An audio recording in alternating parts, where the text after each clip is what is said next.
Hello, welcome to Washington Talk. I'm Young-Kyo Kim.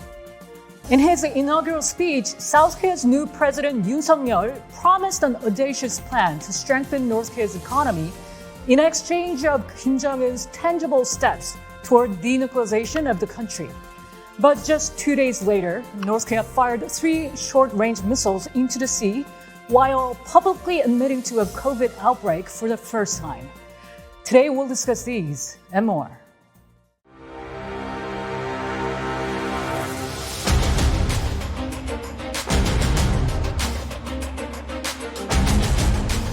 북한 경제와 북한 주민의 삶을 획기적으로 개선할 수 있는 담대한 계획을 준비하겠습니다.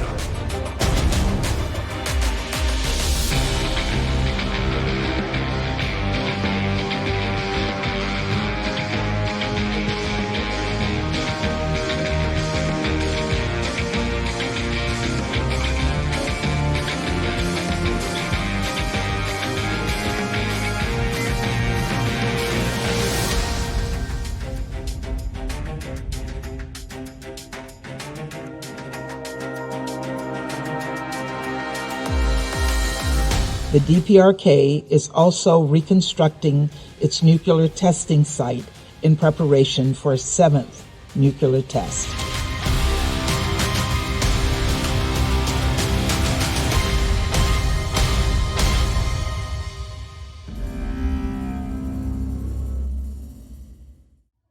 In the studio with me is Joseph Ditrani. Ambassador Ditrani was former special envoy for the six-party talks. He was also director of National Counter-Proliferation Center.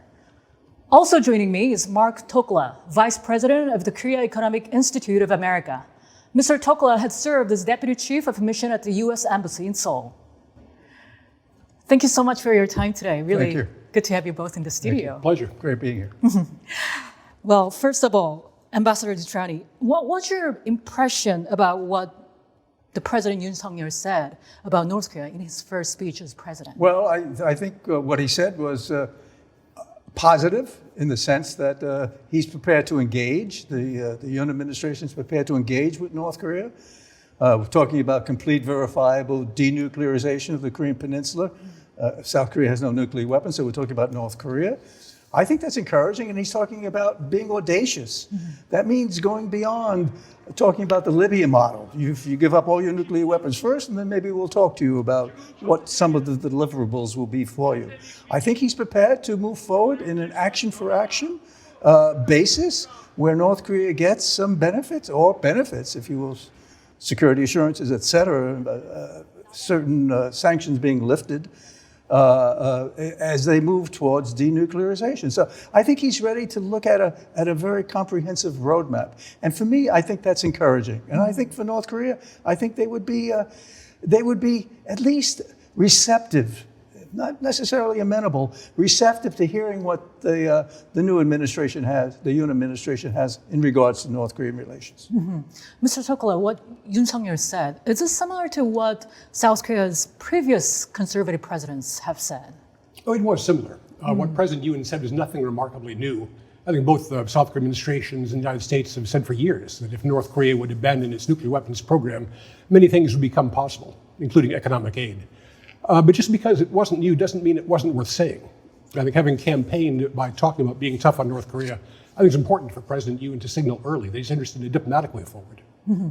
Is it similar, Yoon's approach, is it similar or is it aligned with President Biden's approach towards North Korea? I'm asking you this because former President Moon Jae-in's North Korea policy was often criticized for running counter to U.S. policy regarding North Korea. So what's your thought on this? If people said that, I wasn't sure that was true. Mm-hmm. I think President Moon Jae-in and the Biden administration coordinated very closely with North Korea. Mm-hmm. There was talk about the end of war declaration, but the two administrations consulted closely, and in the end, it did not go forward, which to me is a sign of cooperation, not disagreement. Ambassador, what's your thought on this? No, I agree with Mark on that. I think we were in sync with the Moon Jae-in government, the Biden administration. I think there was an approach. I do think, however, that the Moon Jae-in administration was hoping for a little more flexibility from the Biden administration, flexibility on the issue of sanctions relief.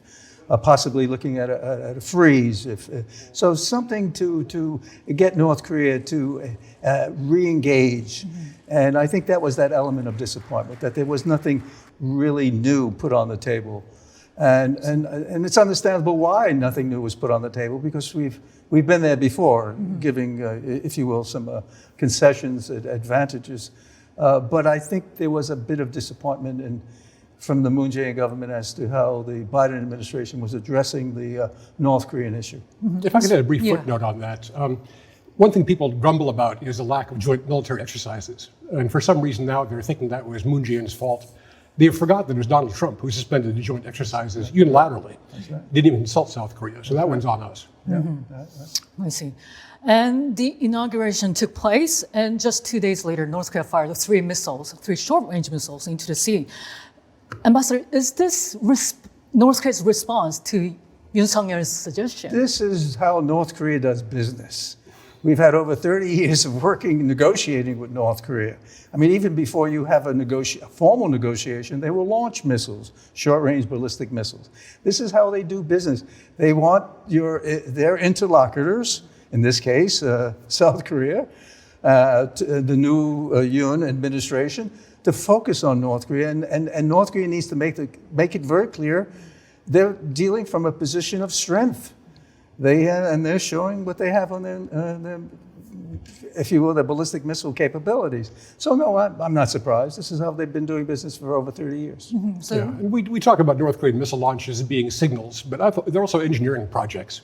They're developing their weapons. Sure. And so if they're signaling us or not, they're still developing their weapons. Yeah, and they've certainly been having significant developmental progress during this past year. I mean, over 16 missiles have been launched. Exactly. Pretty impressive. I mean, I was going to ask you about that. The latest one was North Korea's 16th round of missile tests this year. So is this just about developing their own technologies, or no signal at all? Well, if you look over the long term, I mean, no matter what's been going on, they've been developing their weapons. They've been doing testing or laboratory work or bench work. So I think if you just look at the trend, this maybe it's accelerated pace a bit, but it's not out of line with what they've been doing for all along. They're always testing because they need to. I think it's part of their weapons development program. Ambassador, so North Korea doesn't have willingness to talk with the United States right So far, with the Biden administration, they've shown no willingness. But again, we have to go back to the Hanoi summit, which takes us back to 2019, right?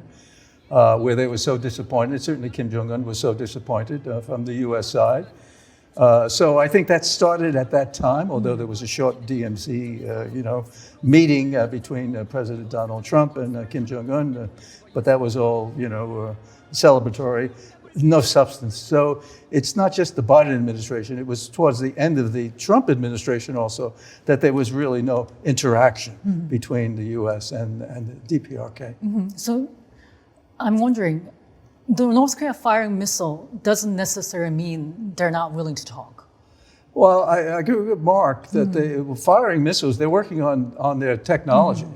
They're perfecting it. Now when they launched the Hwasong 17, this is an intercontinental ballistic missile that can reach the whole of the United States.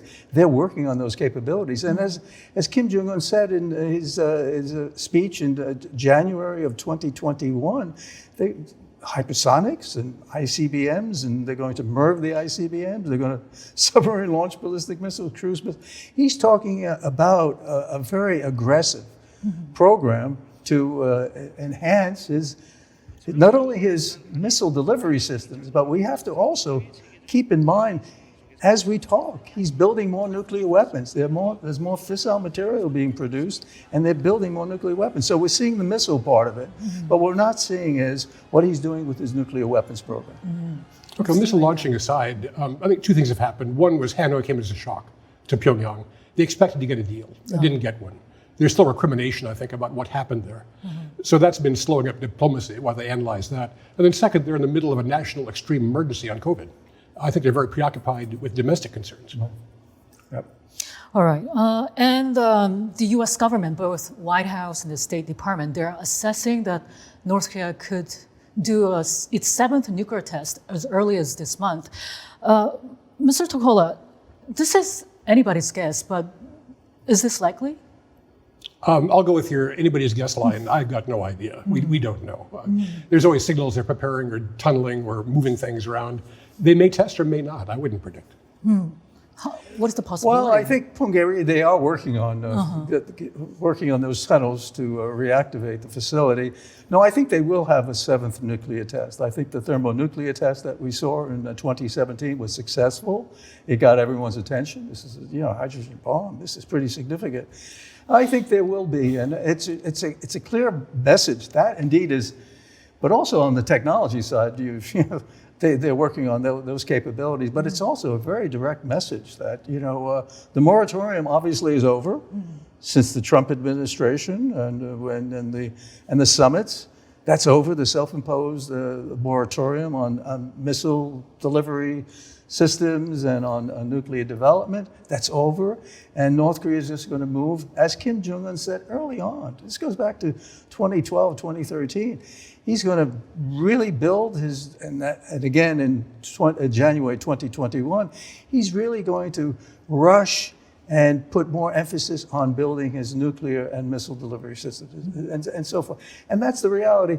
And my last comment on that is he's proven to be rather successful in those endeavors, as we saw with the Hwasong 17, as we're seeing with the cruise missiles, even the hypersonic missiles. That's pretty significant technology. So I think we have to take note of the fact that when he says he's going to be doing something, they put their resources into it and they do it. So we have to be concerned about where he is on his nuclear program. You want to add something to it? Yes. I mean, I think the question then becomes what happens if he does test? And on that, I think we need to do something different. Yeah. I mean, Special Representative Sung Kim has talked about a decisive response. I'm not sure what that means exactly, but it can't just be sanctions. I mean, sanctions have been played out. North Korea is sanctioning itself through its COVID measures. We probably need to respond in some way closer to home. We probably need to think about two things I would suggest. One is to move to suspend North Korea's voting rights in the United Nations. If they violate UN resolutions over and over, there should be consequences. Second, I think we need to respond in the nuclear area. I would propose that we organize a nuclear policy planning group like NATO has, but among Indo-Pacific countries. So, Mr. Tokla, you mentioned about United Nations Security Council's role, but then there are even some skepticism among the members of the Security Council that whether this is really working to stop North Korea from testing its nuclear weapons. I think it's difficult these days, but I think that you have to go there anyway, because what does it look like if you don't? I mean, if you stop using the United Security Council to talk about North Korea, it's almost implying that we are deciding it's okay after all, or the violations don't matter. We have to go to the UN forum every time. And then you mentioned about NATO's the cooperation. Right. There's a NATO group called Nuclear Planning Group, and even countries who don't have nuclear weapons get to be involved in conversations about how they might be deterred or might be used. Maybe the United States, Japan, South Korea, Australia should have a nuclear planning group to talk about what might happen or how to deter nuclear weapons. That would signal North Korea, I think, they were serious about what they're doing. Ambassador, what is the right response here? Well, one is, and I think the Yoon administration has said this, they're looking at enhancing their missile defense capabilities, possibly a second THAAD deployment. They're looking at re-energizing, if you will, the joint military exercises that have been going on. So I think, and reconfirming the strategic relationship with the United States, possibly even joining the Quad. It's a defensive organization. These are very positive moves. Further to the point of consequences, if North Korea has a 7th nuclear test, indeed there should be consequences. But your point's right on. You have Russia and you have the People's Republic of China in the Security Council, and sanctions, they're not going to go anywhere. As we've seen over the last few weeks, they're not going anywhere in that regard. Well, we have to really sit down certainly with China and say, it's not working. Liu Xiaoming had just visited Seoul 2 weeks ago. Yeah. And Liu Xiaoming was also their ambassador, China's ambassador to Pyongyang. He knows the North Koreans. He also knows the U.S. He was our deputy chief of mission here. So China needs to be playing more of a role here to get North Korea off of this road they're on right now, which is really exacerbating relations not only with the United States, but with China and the region. Mr. Tokla, then there could be some realistic approach towards this? Don't talk about denuclearization first. talk about conventional arms restrictions, talk about chemical weapons convention. There's other topics we could raise with North Korea. Right. Second, we could bring in friends, have more countries involved, Mongolia, Vietnam, European Union, expand the dialogue. Third, the U.S. and South Korea could make a joint offer to North Korea publicly to show that we're taking the initiative. All right. So North Korea confirmed the COVID-19 outbreak for the first time, and they made it public that 6 people have died and 350,000 people have been treated for a fever that has spread explosively across North Korea. So Ambassador, why is North Korea admitting to have COVID outbreak now? Because it's so severe. This is something that really is, I mean, the healthcare system is, we know this, very weak.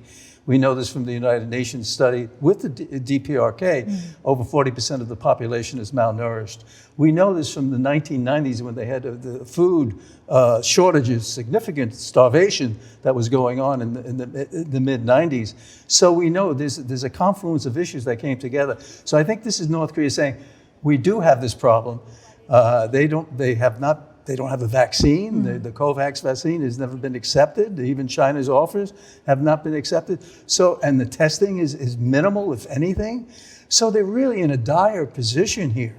So I think what they're basically saying, and this is where China, especially China, can do some and the Republic of Korea. This is where the Yoon administration said we're prepared to send, if you will, the whatever vaccine they're using there to address this issue. Mr. Tokola, is this North Korea sending an SOS to the international community? It may be. I mean, this is an important moment. It's remarkable to see Kim Jong-un wearing a mask on television. Something has changed. And what I'm hoping this is the prelude to accepting international assistance. I hope they're preparing the public for that. I mean, hearing this news, the White House said it supports the international community's efforts to really help North Korea vaccinating its own people. And South Korean President Yoon said he's willing to offer to send COVID-19 vaccines, but will they accept it? Because in the past, they have been rejecting it, right? They have rejected in the past. It's been offered. Both the U.S. and South Korea have offered vaccinations. They rejected them. It may be that they're starting to feel that they can't control this pandemic. So they may need the help at that point. Yeah, right. I think they're in a dire position right now, and I think there'll be a lot of receptivity to do that. But strike a lot of receptivity. For North Korea, there's never a lot of receptivity. I think North Korea will continue to, stay self-reliant. We can manage this ourselves. But I think, as you just said correctly a minute ago, I personally think this is a message where Kim Jong-un is sort of saying, look, I mean, we try to do it on our own, and it's not gotten any better. In fact, it's gotten worse. And now with the drought and some of the other issues there, the potential for, areas of starvation, this is something where, and again, where China, but again, the Yoon administration, this is a perfect time. Right. And I think it was the right move on the part of the Yoon administration to say, look, the vaccine will make it available to you. But this is also an opportunity to talk about not only the vaccine, but we're looking at the healthcare system, but looking at some systemic issues where they could engage with North Korea. Mr. Tokola, is there any way for North Korea to accept this kind of offer from international community without losing its face? Oh, they accepted food aid in the past without losing face. What they will say is this is a humanitarian problem. We're entitled to assistance and we'll accept it. I think they'd have no trouble with that. What they will object to is any kind of monitoring. But is that the most important thing today? Probably not. I mean, Joe is right. It's a malnourished population with a broken down public health system and no vaccinations. They're in danger. And I think many people are curious that maybe if this could work as an opening for engagement between South Korea and North Korea, or even United States and North Korea. Do you think that's possible? It's possible. That's a secondary consideration. I mean, the most important thing is trying to save North Korean lives. And if it helps diplomacy, that's good. If it doesn't, we should help anyway. Yeah. I totally agree with that. There's no question. We're talking about 24 million people, and the situation is truly dire. Yeah, we've got humanitarian has to be number one here, and diplomacy has to be number two. Hopefully, the two can come together, and the key here is building trust. Because when we come together and we do things together, whether it's the World Food Program and getting food aid in there and everything, you start to build trust, you start to communication. And that's what we've not been seeing for the last almost 3 years. President Biden is scheduled to visit South Korea later this month. And what do you think will be on top of his agenda? Well, certainly North Korea. There's no question North Korea's got to be on top of the agenda, and it should be on top of the agenda. I mean, we're talking about the Korean Peninsula. We're talking about the potential for instability in the North and what that means. A North Korea that's now, with the leader, Kim Jong-un, saying the nuclear weapons are not only for deterrence purposes, but he could, if he perceives a threat to the DPRK, you could use nuclear weapons or even preemptively use nuclear weapons.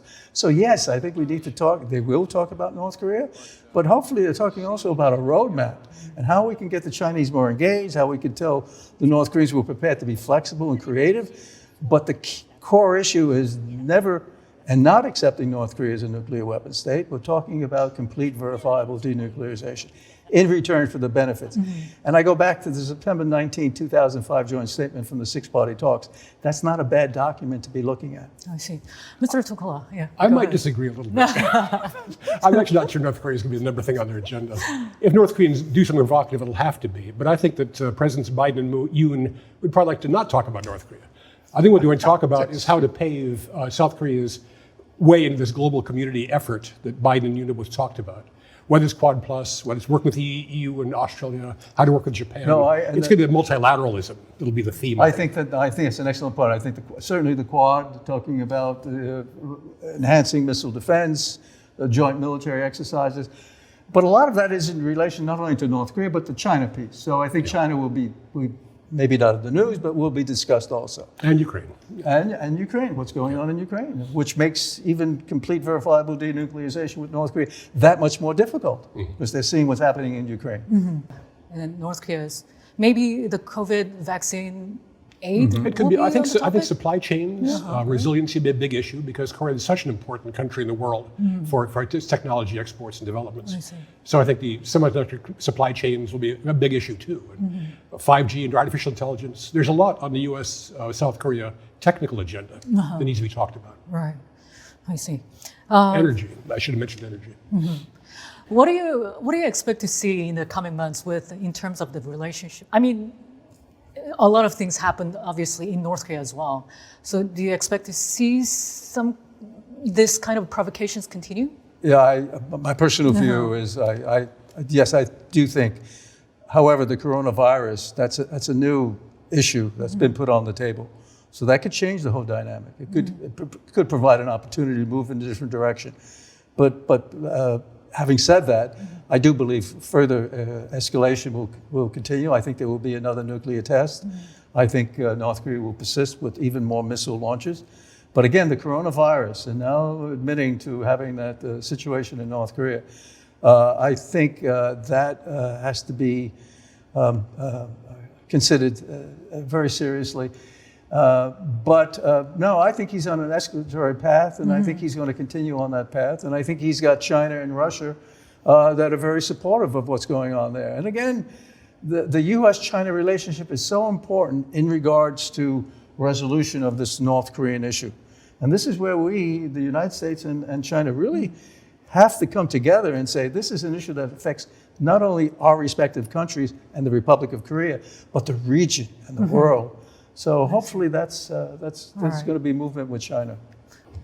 Provocations are different because the psychology of the world has changed. We're not talking about a hypothetical war, we're talking about a real war that's going on now. It just overshadows provocations, I'm afraid. We're going to have to take the time to respond to a North Korean provocation. It's going to be a headline for a day or two. I mean, what's going on in the world is much more important now. I see. North Korea is widely expected to conduct its 7th nuclear test as early as this month, when the country is battling with a major COVID-19 outbreak. How will the situation affect the stalemate over North Korea's denuclearization? It is yet to find out. Ambassador Ditrani and Mr. Tokola, thank you so much for your time today. Thank you. Thank you. Thank you. And that does it for this week's Washington Talk from Voice of America. Please join us again next week for more analysis.